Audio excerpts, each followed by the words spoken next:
रेखा, माझ्या स्वयंपाकघरात तुमच्या सगळ्यांचं मी स्वागत करते। आज मी बनवणार आहे बघा मस्त अशा खारीसारख्या खुसखुशीत करंजा। इथे मी मैदा घेतलाय 1 कप आणि इथे अर्धी वाटी मी रवा घेतलाय, बारीक रवा। आता याच्यात आपल्याला टाकायचे थोडंसं मीठ आणि मिक्स करून घेऊ आपण आता चांगलं। रवा टाकल्याने काय ना आपली करंजी एकदम अशी खुसखुशीत होते। तर इथे टाकणार आहे मी थोडंसं तेल। आता आपण आज सगळं तेल मैदा रवा मिक्स करून घेऊ। बघा चांगले मिक्स केलं मी रवा मैदा आणि तेल। हे बघा आता याच्यात टाकणार आहे मी थोडं थोडं पाणी। आपल्याला थोडं थोडं पाणी टाकून हे पीठ असं घट्टसर मळून घ्यायचंय, पातळ नाही करायचं, तरच आपल्या करंजा मस्त बनतील। असं घट्टसर मळून घ्यायचंय आणि पाणी असं टाका की रवा पण टाकलाय तसा रवा भिजला पाहिजे। असं चांगलं आपल्याला पीठ मळून घ्यायचं मस्त घट्टसर। हे बघा चांगलं असं पीठ मळून घेतलंय मी, ना घट्ट ना पातळ। हे बघा असं एकदम चांगलं। आणि इथं बघा कप भरून पाणी घेतलं होतं, एवढं पाणी उरलंय। आता हे पीठ आपण झाकून ठेवूया चांगलं आणि आपण करंजीचं सारण बनवायला घेऊ। आता हे बघा आता कढई ठेवली मी तर आपण करंजीचं सारण हे करून घेऊ, भाजून घेऊ।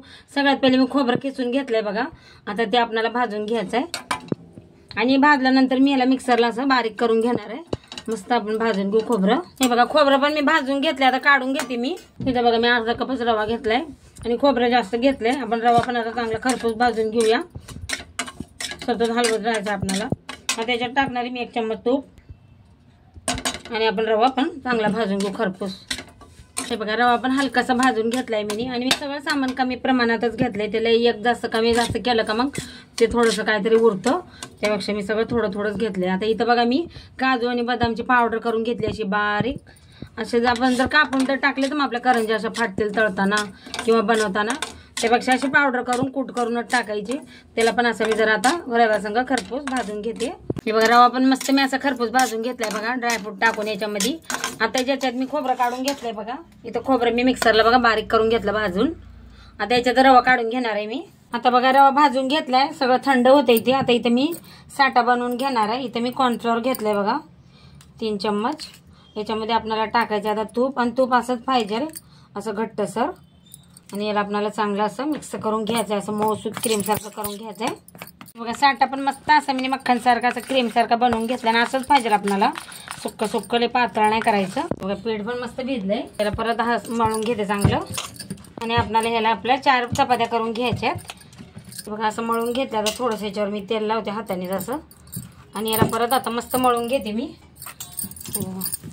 एकदम मस्त असं मळलं गेले पीठ आपलं। बघा चांगलं असं मळून घेतले बघा तेल लावून पीठ। आता याचे मी ते लहान लहान गोळे करून घेते, अशा पातळ चपात्या करून घ्यायच्यात आपल्याला। आणि 4 चपात्या लाटायच्यात आपल्याला, लाटून हे साठा लावायचं आहे त्यांना।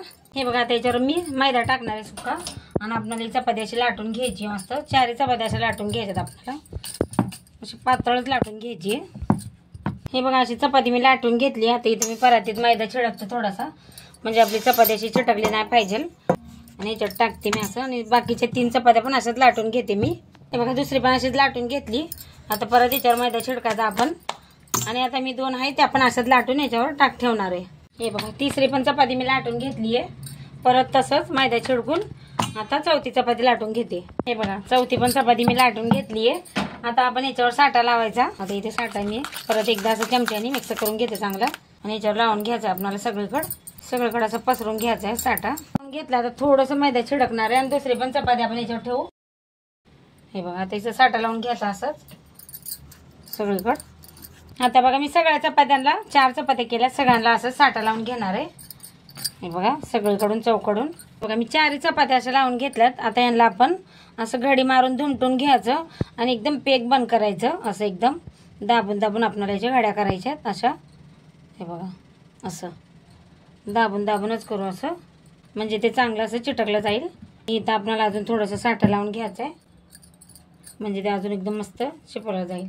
हे बघा असं करून आता याला मी असं हे करून घेते, रोल केल्यासारखं असं हलकंसं याला असं लाटून घेणार आहे, असं हातानेच असं असं रोल करून घेते, म्हणजे सगळीकडून चिटकलं जाईल ते। हे बघा असं मी चांगलं असं करून घेतलंय बघा। आता आपल्याला कट करून घ्यायचं आहे बघा, मस्त असं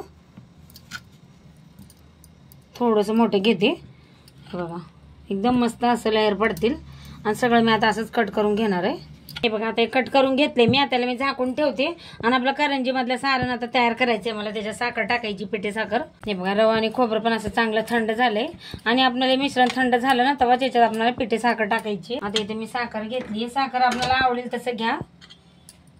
याच्यातच मी इलायची पावडर पण अशी वाटून घेतली आहे. हे बघा तुम्हाला गोड लागेल तसं घ्या. आता बघते कसं मिक्स होतं तसं मी साखर टाकणार आहे याच्यात. आणि याच्यात तर मी ड्रायफ्रूट टाकलेलेच आहे पहिलेच. अजून थोडीशी साखर टाकून याला मिक्स करून घेते. बघा सगळं असं मिक्स करून घेतलंय बघा पिठी साखर टाकून. आता इथं मनुके टाकते मी थोडीशी, तुम्हाला आवडत असतील तर टाका. हे बघा चांगलं आता मिक्स करून घ्यायचंय. हे बघा इथं मी आता लाटी घेतली एक. याला आपण हलकंसं असं दाबायचं. हे बघा असं दाबलं का मग इकडची परत इकडं आणि तिकडची तिकडं असं ते थोडंसं मैदा छिडकणार याच्यावर आणि मग लाटून घेते याला. आणि आपल्याला हलकं हाताने लाटायचं असं सगळीकडून.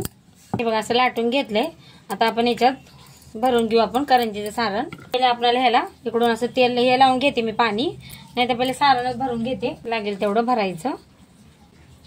इथे मी 2 चमचे भरले. आता एक साईडने पाणी लावून घेते. दूध बी लावलं तरी चालतं. हे बघा लहान लहानच करते मी असं. आणि आपण आता बंद करून घेऊ असं सगळीकडून असं एकदम पेक बंद करून घ्यायचं असं करून. आणि हे असं चौकडून असं दाबून घ्यायचं म्हणजे आपलं सारण असं बाहेर नाही आलं पाहिजे. सगळीकडून दाबून घेतलं का. हे बघा आता कट करून घेणार आहे. लांबूनच कट करायचं जरासं. हे बघा जरा लांबूनच कट करणार. जरा भिंगरायला येत नाहीये, कार म्हणतात नाही याला. हे बघा अशी करून घेतली मी. आता मी सगळ्या अशाच करून घेते. हे बघा अशा 5-6 करंज्या मी करून घेतल्यात आणि झाकून ठेवलं होतं. आता तेल गरम करायला ठेवलंय. आता याच्यात थोडंसं मी पिठाचा गोळा टाकून बघते, बघू तेल गरम झालंय का. आणि गॅस कमीच ठेवला होता आणि कमीच ठेवायचा गॅस. आता याच्यामध्ये मी एक करंजी सोडते, जेवढी बसेल तेवढी. हलकंसं तेल गरम आहे आपलं. हे बघा हलकंसं गरम आहे. आता याच्यात मी 2 करंज्या सोडणार आहे. एक संघ जास्त नाही सोडणार, आता फक्त 2च सोडणार आहे. आणि याला आपल्याला चांगलं तळून घेऊ. मस्त अशा वरती आल्यात बघा. आता पलटून घेऊ आपण. आणि सगळे दोन्ही साईडने आपण हे बघा किती मस्त असं पदर सुटलेत बघा ह्यांना, किती मस्त. आता या साईडने पण आपण चांगलं असं दोन्ही साईडने असं तळून घ्यायचं बघा. किती मस्त दिसतात का नाही लेयर्स. हे बघा आता हिला पण पलटी करून घेते आणि चांगलं आपल्याला कलर येऊस्तर तळून घ्यायच्यात बघा करंज्या. हे बघा किती मस्त बघा खुलल्यात बघा असं. हे बघा असं आलटी पलटी करून मी असं तळून घेते बघा करंज्या. बघा किती मस्त बघा असं पदर आलेत बघा आपल्या करंज्याला. आणि यांना अजून थोडंसं आपल्याला कलर येऊ द्यायचा आहे आणि मग बाहेर काढायचंय. हे बघा मस्त तळून घेतल्यात मी आलटी पालटी करून. एकदम कलर पण आलाय, मस्त तळून झाल्यात. आता काढून घेते बाहेर आणि सगळ्या अशात तळून घेणार आहे बघा. हे बघा किती मस्त बनवून तयार झालेत आपल्या एकदम खुसखुशीत करंज्या. व्हिडिओ आवडला तर एक लाईक नक्की करा.